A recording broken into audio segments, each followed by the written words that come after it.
গঠন কৰা হল ভেলেগুৰি পঞ্চায়ত। নৱনিৰ্বাচিত সভাপতি হিচাপে শপত গ্ৰহণ কৰে বিশ্বজিৎ বৰুৱে। আজিৰ পৰা মাননীয় বিধায়ক জিতু গোস্বামী ডাঙৰীয়াৰ নেতৃত্বত উন্নতি হ'ব ভেলেগুৰি পঞ্চায়তৰ। সপোন পূৰণ হল ভেলেগুৰি ৰাইজৰ। ৰেংবেং ব্লকত আজি ভেলেগুৰি পঞ্চায়তৰ শপত গ্ৰহণ কৰে বিশ্বজিৎ বৰুৱে আৰু সমূহ ৱাৰ্ড সদস্যই। নতুন সভাপতি হৈ ধন্যবাদ জনালে ভেলেগুৰি পঞ্চায়তৰ ৰাইজক।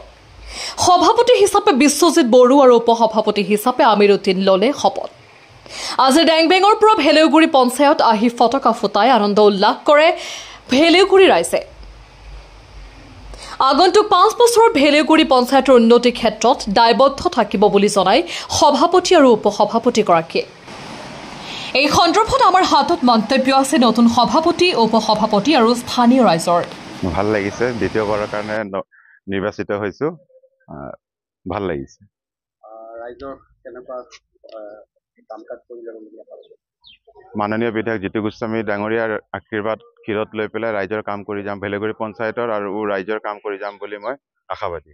যদি আপুনি কেতিয়াবা মান্য ভুল কৰি যায় তেতিয়া লগৰ যিসকল ৱাৰ্ড মেম্বাৰ মই দুবাৰকে ক'লো আৰু এবাৰ কৈ আছো আপোনাৰ মিডিয়া থ্ৰু দি পেলাই, যদি মোৰ কিবা মই মানুহ হয়, ভুল হ'বও পাৰে, ভুল যদি হৈ যায় সকলো ৱাৰ্ড সদস্যসকলক মই আঙুলিয়াই দিবলৈ মই অনুৰোধ জনাইছো। বাকী সকলো ৱাৰ্ড মেম্বাৰক লৈ আপুনি এই গাঁওখন বা এই ভেলেগুৰি পঞ্চায়তখন উন্নতি কৰি যাব? হয়, মই সকলো ৱাৰ্ড সদস্যসকলক লৈ পেলাই মই ভেলেগুৰি পঞ্চায়তখন আগুৱাই লৈ যাম বুলি ভাবিছো। বহুত গৌৰৱ অনুভৱ কৰিছো আৰু এইটো ৰাইজৰ মৰম। বিশেষকৈ মই ভেলেগুৰি গাঁও পঞ্চায়তৰ 8 নম্বৰ ৱাৰ্ডৰ সদস্য আৰু বৰ্তমান ভেলেগুৰি পঞ্চায়তৰ উপসভাপতি। সেই হিচাপতে মই মোৰ সকলো ভোটাৰ ৰাইজক ধন্যবাদ জ্ঞাপন কৰিছোঁ, শ্ৰদ্ধা নিবেদিছোঁ আৰু বিশেষকৈ আমাৰ সভাপতি মহোদয়ক শুভেচ্ছা জ্ঞাপন কৰিছোঁ। তেখেতৰ নেতৃত্বত এই পঞ্চায়তখনৰ উন্নতি হ'ব বুলি মই আশাবাদী আৰু সকলোকে সমিল মিলেৰে এই পঞ্চায়তখন জাকত জিলিকা কৰি তুলিবলৈ আমি প্ৰতিশ্ৰুতিবদ্ধ আৰু সদৌ শেষত ভেলেগুৰি ৰাইজৰ শুভেচ্ছা জ্ঞাপন কৰি ইমানতে।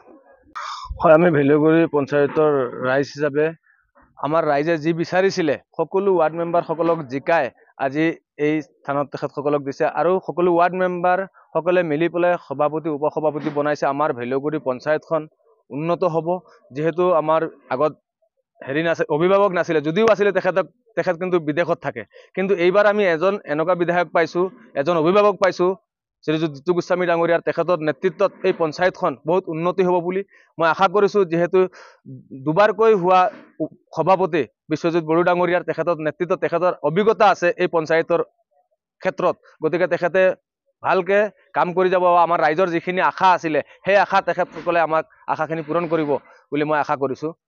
ভেলেগুৰি ৰাইজৰ মই এইটো ক'ব বিচাৰো যে আমাৰ ভেলেগুৰি গাঁও পঞ্চায়তৰ পোনপ্ৰথমবাৰ এনেকুৱা দুবাৰকৈ এজন ব্যক্তিক প্ৰেচিডেণ্ট হোৱা। আচলতে তেওঁৰ আগত যিখিনি কাৰ্যকলাপ যিখিনি কাম কৰিছে ৰাইজৰ মনত শান্তি প্ৰেৰণা যোগাইছে, সেইকাৰণে ৰাইজে আকৌ তেওঁক আঁকোৱালি লৈছে আৰু বিশেষকৈ ৱাৰ্ড সদস্যসকলেও তেওঁক আকৌ পুনৰবাৰ যে প্ৰেচিডেণ্ট সভাপতি বনোৱাৰ কাৰণে আমি ৰাইজক অশেষ ধন্যবাদ জ্ঞাপন কৰিছোঁ আৰু লগতে আমাৰ প্ৰেচিডেণ্টৰ দীৰ্ঘায়ু কামনা কৰিছোঁ আৰু লগতে তেওঁ যে আকৌ পুনৰবাবে আমাৰ ভেলেগুৰিখন উন্নত কৰিব বুলি মই আশাবাদী।